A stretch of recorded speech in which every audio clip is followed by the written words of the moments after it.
बिस्मिल्लाहिर्रहमानिर्रहीम व इन्नका लअला खुलुक़िन अज़ीम सदक़ल्लाहुल अज़ीम। मुअज़्ज़ज़ सामीन साहब, आज के इस सालाना इजलास और मेरे गांव के लोगों, मैंने भी चंद मिनट ली हैं ताकि अपना याद किया हुआ सबक आपके सामने सुना दूँ। हज़रात गिरामी, मैंने भी आप हज़रात के सामने कुरान करीम की एक छोटी सी आयत तिलावत की, जिसका मफ़हूम और मकसद ये है कि आप अलैहिस्सलातु वस्सलाम अखलाक के आला दर्जे पर फाइज हैं। इसी सिलसिले में चंद मिनट बोलना चाहता हूँ। हज़रात गिरामी, आप अलैहिस्सलातु वस्सलाम के अखलाकी पहलू, आपकी गुफ्तार, आपका किरदार, आपके अखलाक, आपके अतवार, आपका तौर तरीक़ा बिल्कुल कुरान पाक, जो भी आप देखना चाहते हैं वो कुरान में देख सकते हैं। किसी ने हज़रत आयशा सिद्दीक़ा रज़ियल्लाहु ताला अन्हा से दरियाफ्त किया और सवाल किया कि आप हमें नबी पाक सल्लल्लाहु अलैहि वसल्लम के अखलाक के सिलसिले में बताएं। तो आप भी उनके इस सवाल के जवाब में सिर्फ इतना ही जवाब दे सकें कि अगर आप चाहते हैं, आप ये जानना चाहते हैं कि आपके अखलाकी, आपका किरदार, आपका गुफ्तार, आपका करैक्टर, तो सिर्फ कुरान मजीद है। अल्लाह के नबी हुज़ूर अलैहिस्सलातु वस्सलाम ने अपने उन लोगों के साथ जिन्होंने उनके साथ बदसलूकियाँ की, बदअखलाकियाँ की, बदकिरदारियाँ की, उनके साथ भी सलाह रहमी का मामला किया, और बेतहाशा जिन्होंने तकलीफें पहुँचाई उनके साथ भी सलाह रहमी का मामला किया। हज़रात गिरामी, एक वक्त ऐसा भी आया कि जब आप मक्का के अंदर नमाज पढ़ रहे हैं और अबू जहल की बांधी आकर आपके सर पर ऊंट के पेट की औज़र डालकर चली जाती है, आप उसमें दब जाते हैं।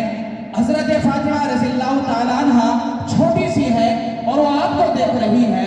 आपको देखने के बाद वो बिलबिला जाती है कि हाय हाय, मेरे अब्बा को किसने मार डाला, इनके ऊपर और ऊंट की पेट की औज़र किसने डाल दी।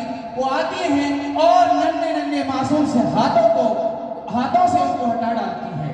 और यही नहीं हुआ, बल्कि ऐसा भी हुआ कि जब हज़रत अबू बकर सिद्दीक़ रज़ियल्लाहु ताला अन्हु के साथ आप अलैहिस्सलातु वस्सलाम मक्के के अंदर हैं और पीछे से कुफ़ार मक्का आते हैं, एक कपड़ा लेते हैं, लेने के बाद आप अलैहिस्सलातु वस्सलाम की गर्दन में इस तरीके से खींचते हैं कि आपके गले में फंदा लग जाता है।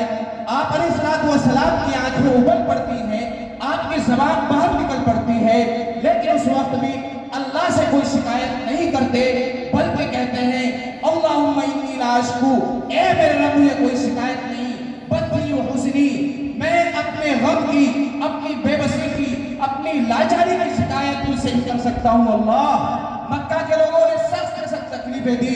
दिल में ख्याल आया कि चलो ताइफ वाले नरंदी रहें, वहां जाकर कुछ बात बन जाए, वो लोग मेरी बात को सुन लें, मेरे दिल को जोड़ दें। हाँ, ताइफ की तरफ रवाना हुए, वहां जाकर तौहीद का पैगाम सुनाया, वहदानियत का पैगाम सुनाया। हाय हाय, दिल को क्या झुकता, सीने से तो क्या लगाते, मोहब्बत तो क्या करते। नबी अलैहिस्सलातु वस्सलाम के पीछे ऐसे औबाश और बदमाश किस्म के नौजवानों को भेज दिया, उनके कंकरियां और पत्थरियां इस हिसाब से बरसाई कि आपका जिस्म लहूलुहान हो गया। आपके पैरों में जो जूते थे वो भी खून से आलूद हो गए। इतना हुआ कि आप पर बेउसितारी होने लगी। आप ताइफ से 3 मील तक भागे। बयान करने वाला बयान करता है कि आपको हौसला था, कहां से आ रहे हैं, किस तरफ आ रहे हैं, लेकिन कुर्बान जाए उस नबी पर, उस वक्त भी आप अलैहिस्सलातु वस्सलाम के ज़बान से ये अल्फाज निकल रहे हैं, ऐ मेरे मालिक, ये मेरी कौम के लोग हैं, मुझे नहीं जानते, अपनी फरियाद तुझे ही सुना सकता हूँ।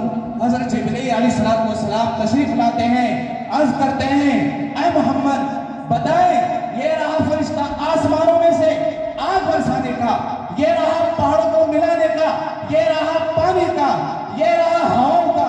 कहीं आप इनको पहाड़ों में मिलाकर चकनाचूर कर दें, कहीं आप पानी में बहाकर भूसा बना दें, कहीं आप आग को बरसाकर इनको जला दें। हाय हाय, कुर्बान जाए उस आका पर, ज़बान से क्या कलमे निकलते हैं, ऐ मेरे रब, ये मेरी कौम के लोग हैं, ये मुझे नहीं जानते, अगर जान लेते तो खुदा की कसम पत्थर लहरियों की जगह ये फूल फूल सकते। तो हजरात हमें भी ख्याल करना होगा कि हम लोग किस अखलाक से पेश आ रहे हैं। आज गौर करिए, अगर कत्ल करने वाला वो भी मुसलमान है, कातिल होने वाला भी मुसलमान, चोरी करने वाला जिसके घर चोरी की जा रही वो भी मुसलमान, झूठ बोलने वाला वो भी मुसलमान, बद अखलाकी से पेश आने वाला वो भी मुसलमान है। तो हजरात वक्त इतना नहीं है कि बात बहुत सारी बताई जाए, अकाबिर मौजूद है, इन हजरात की बातें सुने और उन पर अमल करने की तौफीक करें। अल्लाह आप सबको कहने सुनने की और उस पर अमल करने की तौफीक अता फरमाए। वमा अलैना इल्लल बलाग।